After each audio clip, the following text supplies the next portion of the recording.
Hello, good morning. Welcome to our Multiculturalism Day. Today, we're with a very special guest, teacher Diana Diaz. She is with us today to tell us a little bit about a great country, South Korea, and its culture. Mm, Since the turn of the 21st century, South Korea has emerged as a major exporter of popular culture and tourism aspects, which have become a significant part of its thriving economy. K dramas have attracted attention for their fashion, style, and culture all over the world. Let's learn a little bit about this amazing country and its culture.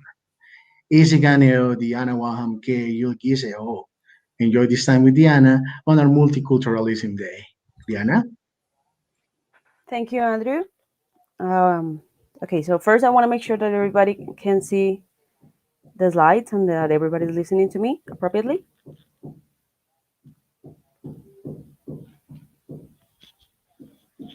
We can hear you, yes. Okay. 안녕하세요. 저는 디아나입니다. 만나서 반갑습니다. Welcome, everybody.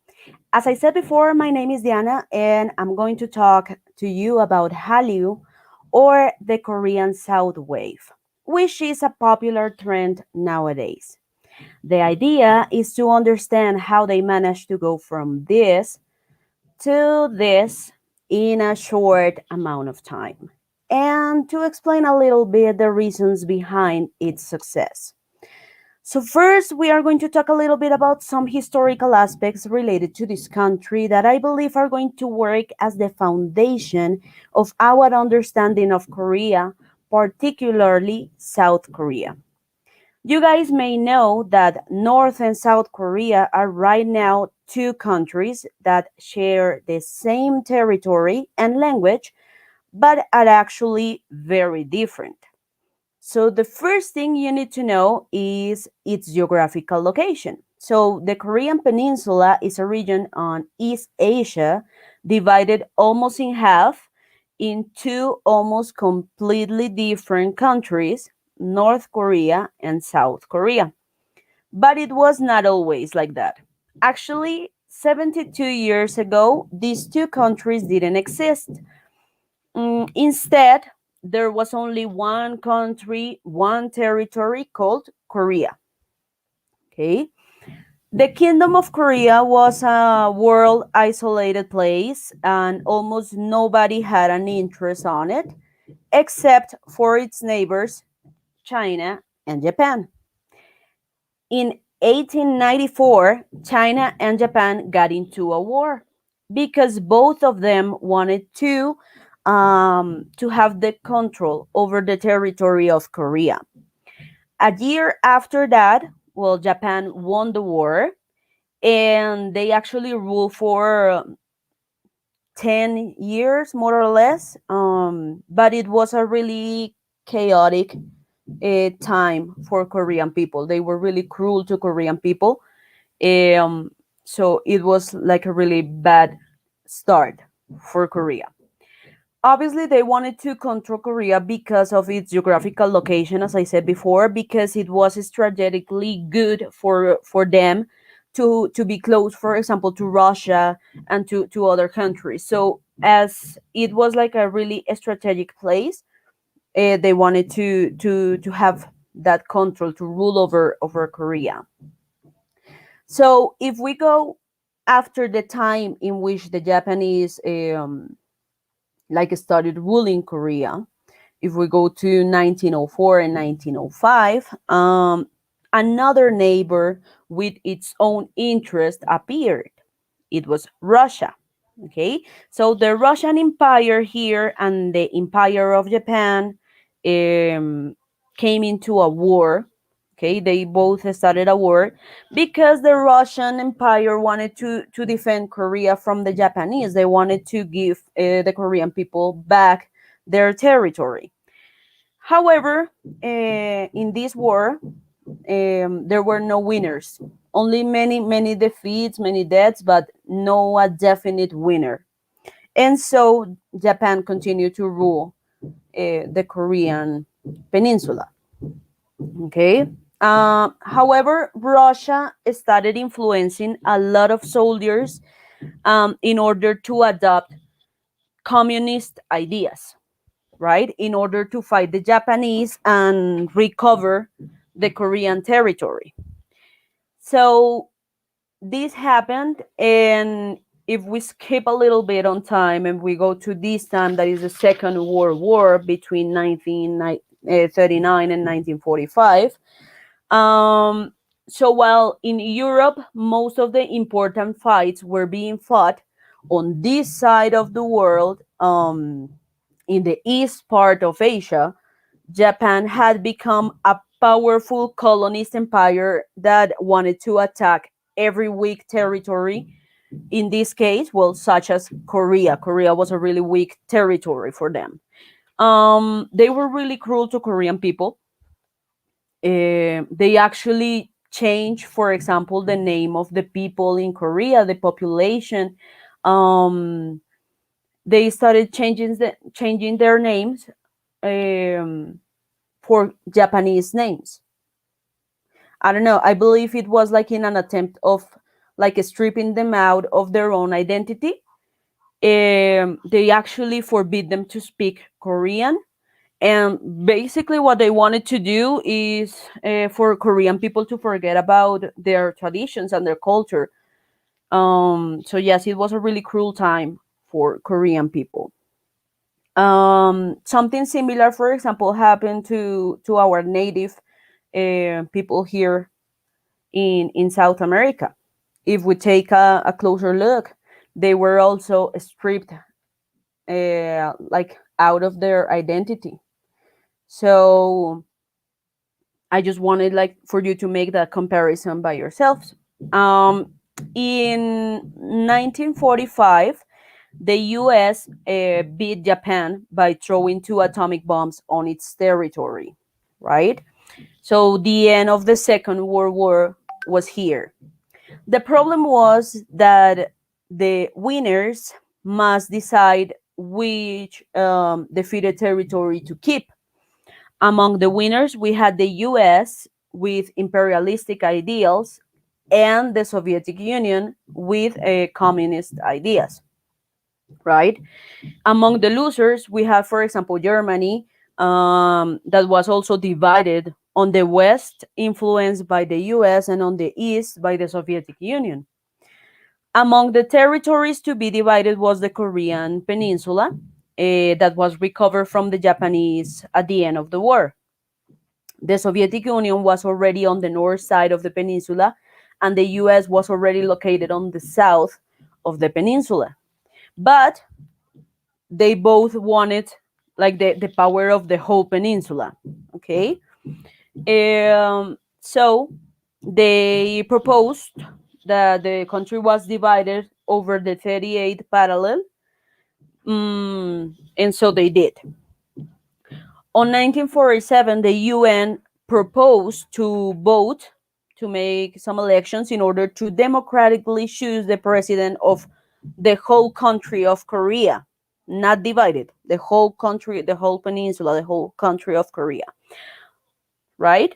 But the Soviet Union was not that convinced, and so they say no.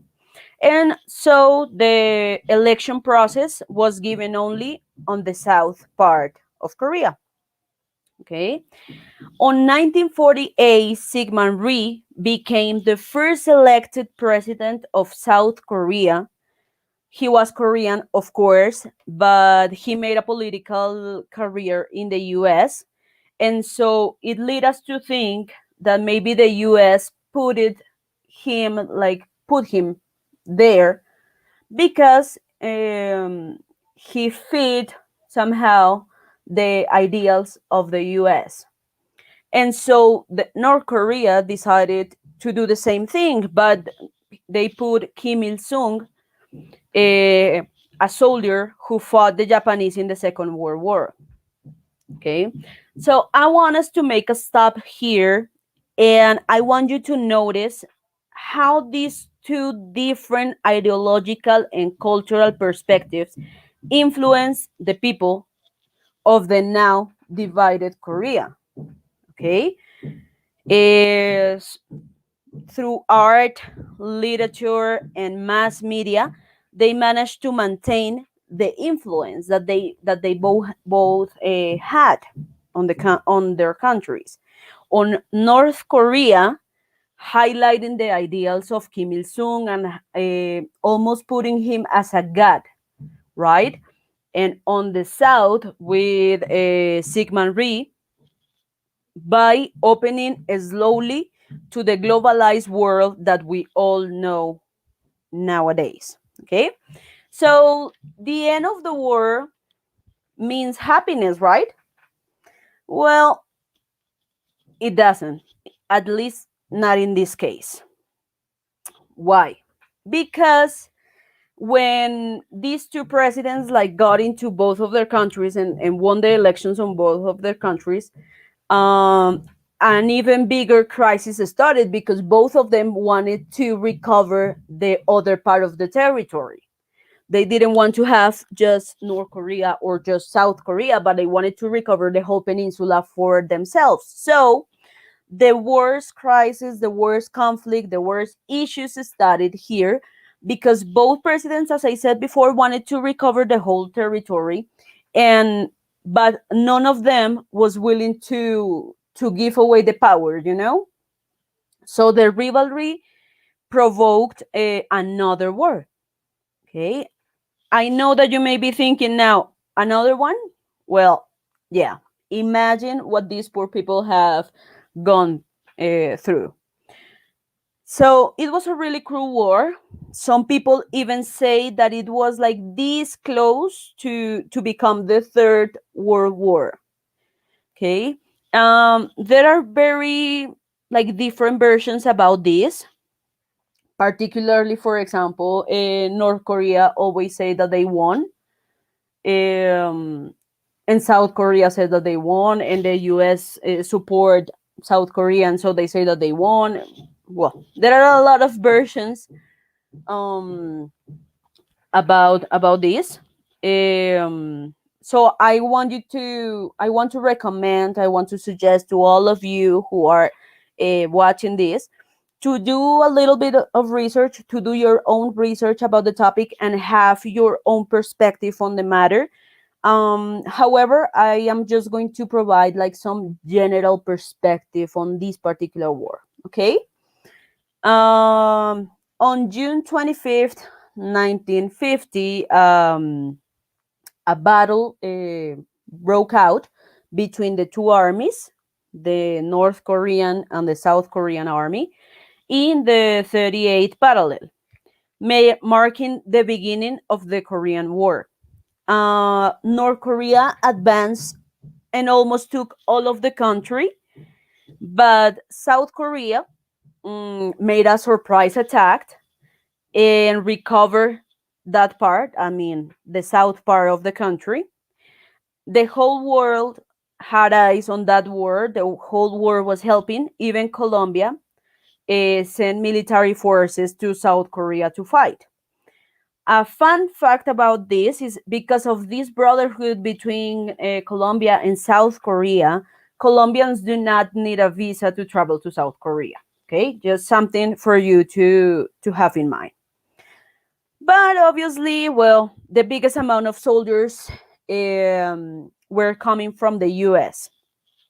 Anyways, North Korea invaded almost all of the country, and when they were like this close to conquer, the soldiers in the south used the Han River, which is like really, really in the south of the country next to Busan. Um, they use it as a river, as a battle. I'm sorry, Dianita. Can you please, your content is great so far, but we're having difficulties with the presentation. It's static in the first slide, and it's not in on a full screen. So can you try? Yes, of course. I What did I do?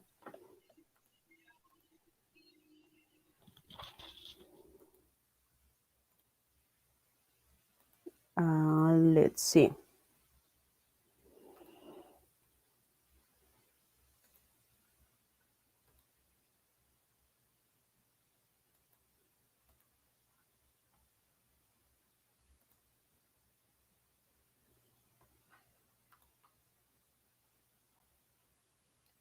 So I don't know if it's working now. It's there, but yeah, click on that to see if it starts presenting for the people to have a better view of it.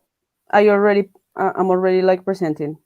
Well, it's not the way it's you know what you can do? You can just zoom it in because we're seeing it like in edition mode.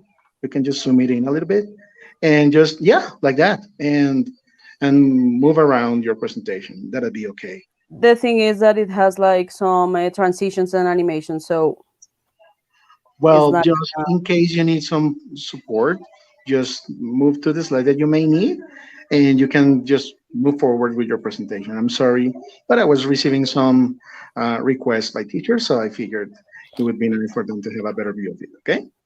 I'm going to do something. I'm going to start like presenting like this, and I mean you can see this one and you can see the transitions. Yes. Well, I'm saying the city. Okay. No, so it's not working. I don't know. Don't Maybe worry, just browse manually. just give me one second. I'm going to try to upload it to Google Drive and see if it works better Either like that. way, whatever you think it's better, so that we can finish at 11 as we had expected. Okay, don't worry, Yeah. you can wrap it up. Thank you, Dianita. Sorry for the No, interruption. no, no. No, don't worry. I'm sorry, guys, for the inconvenience. I thought that you guys were seeing the presentation, so I'm going to submit it. I'm going to upload it to Google Drive, and I hope it works like that. Okay. So just give me one Thank you, second. Dianita. Don't worry. Thank you.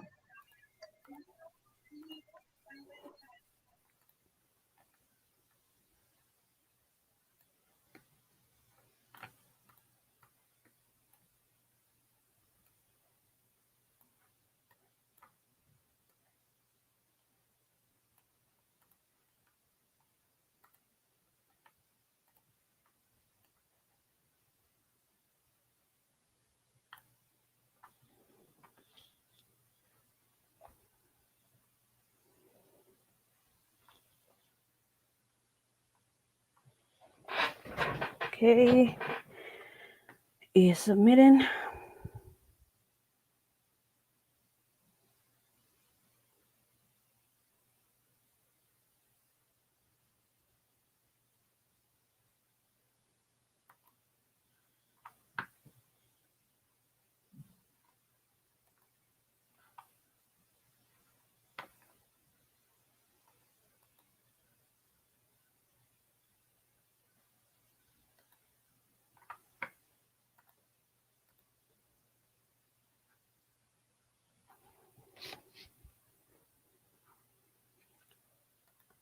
Okay, so we'll see if it works now. You, if Andrew is there, can you please let me know if it works? I'm going to present now.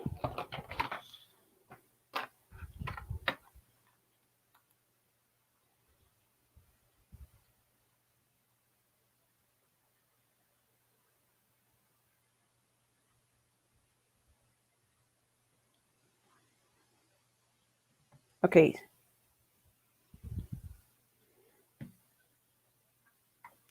so I believe it's working now.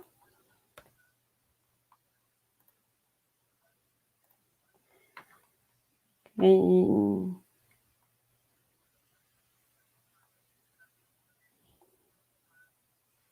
okay, okay. So I believe it works now. So we are going back a little bit. Well, I would like to show you the presentation, of course, because okay, at the beginning we were saying that we wanted to understand how they managed to go from this to this in a short amount of time. We were talking about how it was a country like divided right into north and south. Okay, but before, well, it was only like one peninsula. So I'm just going to cover just a little bit of the slides. Okay, so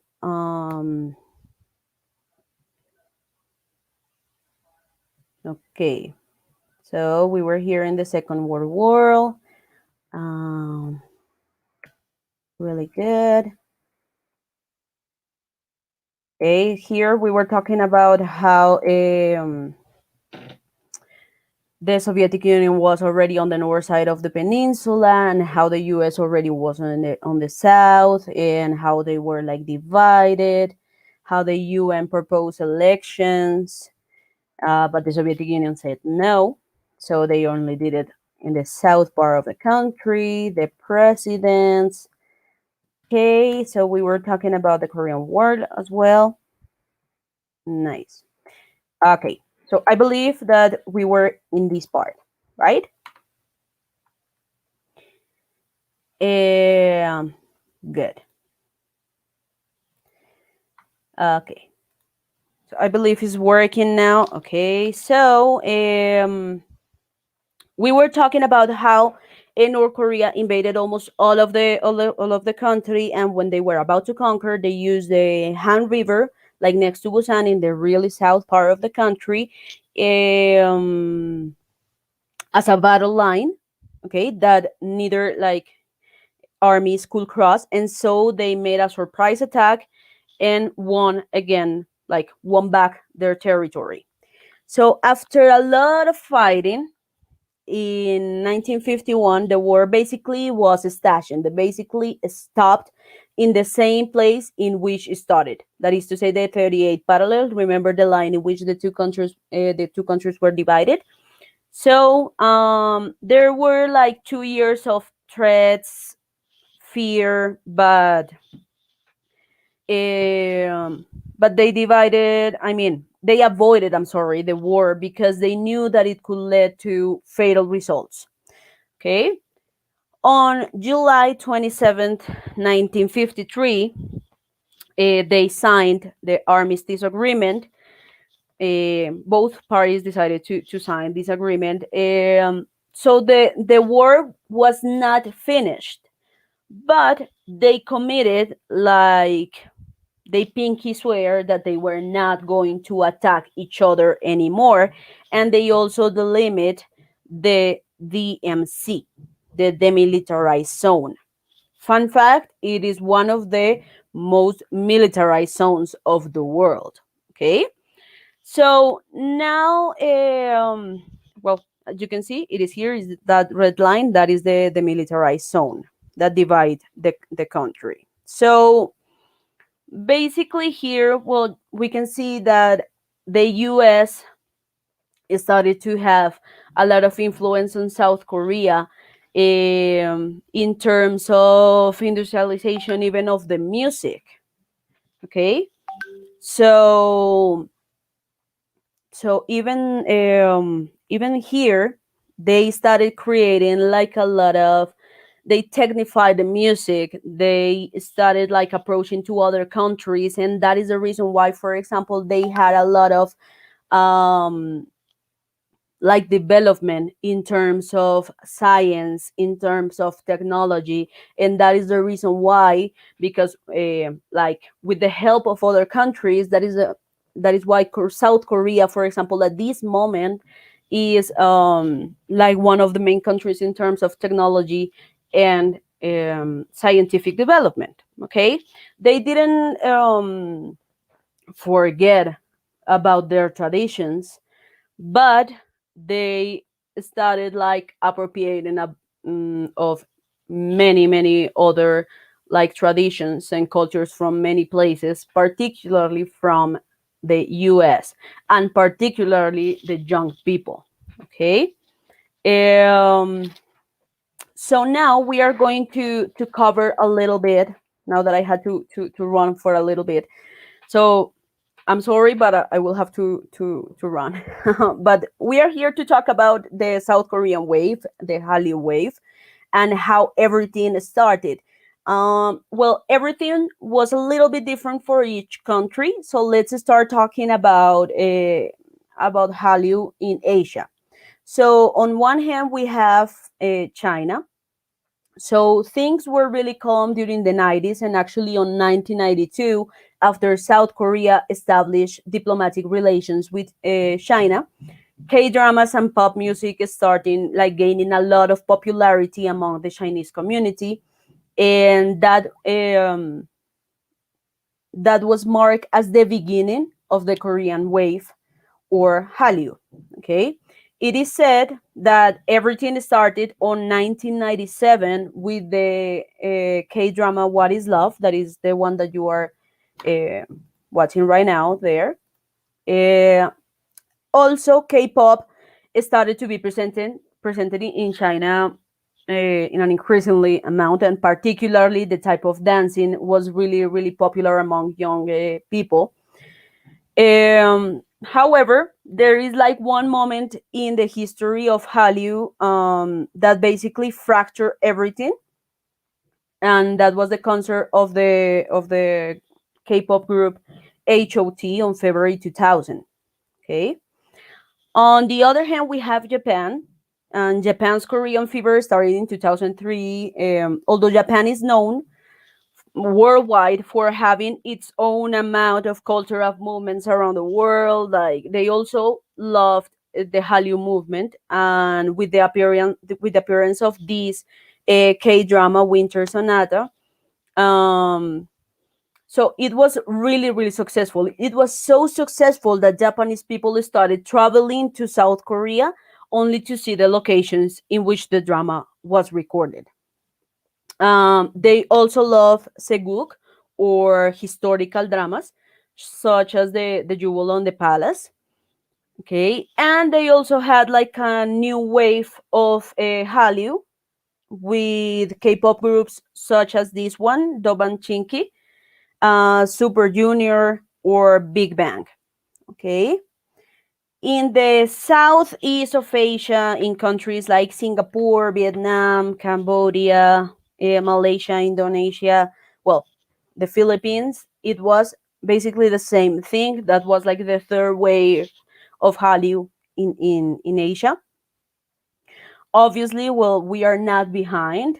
So in this part of the world, we also had like a pretty big movement that started with groups like 21, Big Bang, or the worldwide phenomenon side that everybody knows for its really famous hit Gangnam Style.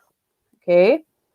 Um, I want you to understand like the impact, or like the amount of people that is involved in the Hallyu wave. Okay, by December 2017, 73.12 million people from 92 countries join organizations related to K-pop, like those so-called what you may know as armies, for example. Okay, those groups in which they love K-pop, or in which they love many Asian-related like movements. Okay, so it's just for us to gain like an understanding of on how big this movement is.